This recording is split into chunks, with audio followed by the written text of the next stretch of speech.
My journey to founding the Hampton Bays Alliance was somewhat fortuitous, although kind of in the stars for me. I've always been very active in my community. I started my community work with the Sag Harbor Chamber of Commerce. I moved here in 2012. I lived in Sag Harbor for 10 years before moving to Hampton Bays. I have my office in Hampton Bays since 2017. So I was active on the Chamber of Commerce for many years. I was doing pro bono legal work for indigent people through Nassau Suffolk Law Services, providing pro bono legal services for victims and survivors of domestic violence with the Retreat. And then as of 2017, I've been working with the drug court team here in the town of Southampton. It's the East End Regional Intervention Court.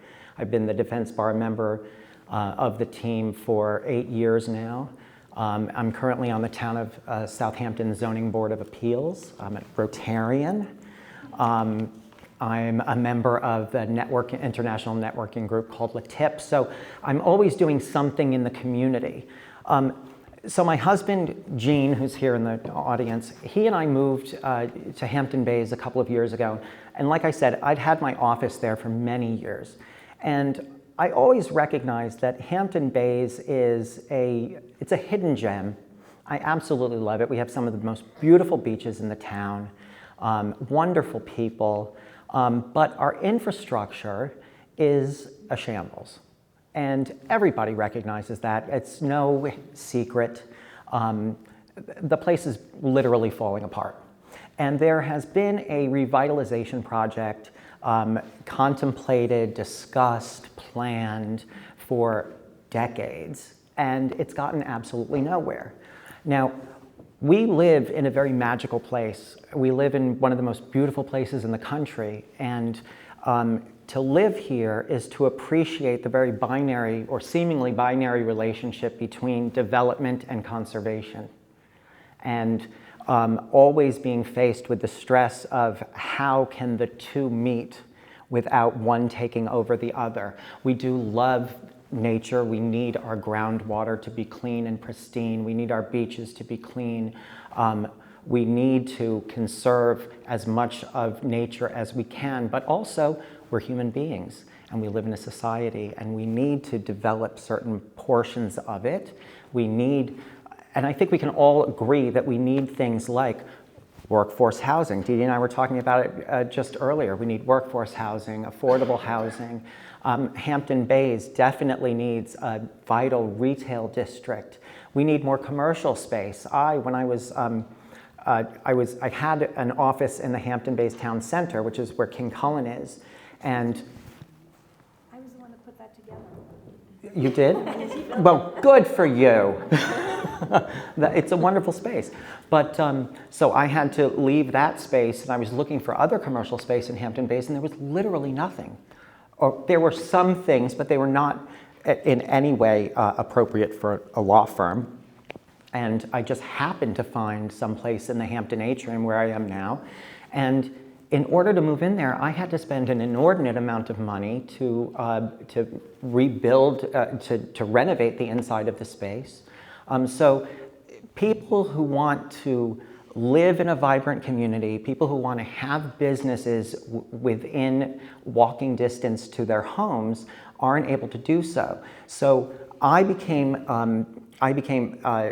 active with the Hampton Bays Civic Association, and I found, unfortunately, that there is a very strong culture of no, which is what we've seen in many parts of the town of Southampton.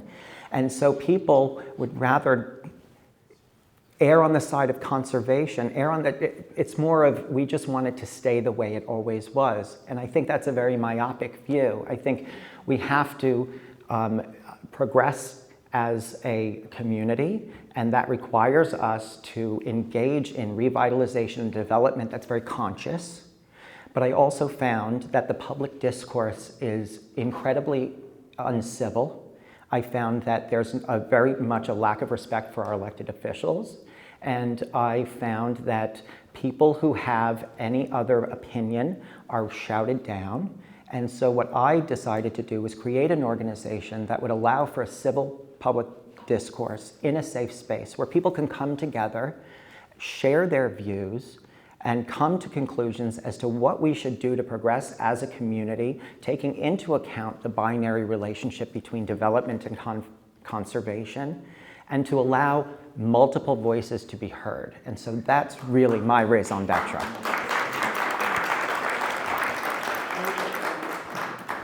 And I'm sorry for taking up more time. You know, I was going to the Civic Association meetings and I was noticing that there is a complete misunderstanding of how town government works. And there's no effort to teach anybody about that. And the public really needs to know, like, how do our land use is one of the biggest things that we deal with here on the east end of Long Island. And nobody understands how does the planning board work? How does the zoning board work? How does the town board work? How do they work together or in tandem? And so what I want to do with this alliance, and I have my co-founder Helen Burgess here, who's on the zoning board with me, and what we really want to do is have it be not just a organization that people come and complain. We want to teach people about civics. We want to teach people about how do all of these boards work, how does a development plan go through the process so that we can as a community make intelligent, reasonable choices for ourselves and for future generations. That's basically what we plan to do. And we want to have a series of programs. You know, the first one that we're having our first meeting on May 1st, next Wednesday at the Hampton Bays Public Library, and we're going to have our Director of Planning there, Janice Shearer, and she's going to go through where we are right now with Hampton Bays downtown development. Future meetings will bring in planning board members, zoning board members. I want to have a program where we talk about density, because density is the big boogeyman that, you know, you say density and then everybody goes, oh, we won't do that development. And so what are we really talking about when we talk about that? And I think those are, I think it's not only to advocate, but also to educate. Just like conservation and development seemingly are at odds, it would appear to the lay onlooker that the seasonal people and the year-round people are somehow at odds. And yet, what we need to foster is a symbiotic relationship. The year-round people who have businesses and homes here, who work here and live here and play here, rely on the seasonal influx of business, and the seasonal people rely on the year-round people. So we're not at odds with each other, although it seems like we are, because public discourse around all of these issues has gotten in the town of Southampton very much in the same way as we see it at the national level. And that's disturbing, because all we're doing is pitting person against person.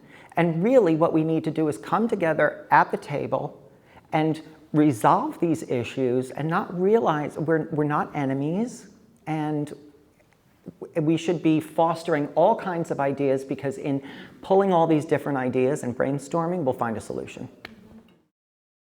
I think the most important thing is being exposed to other cultures.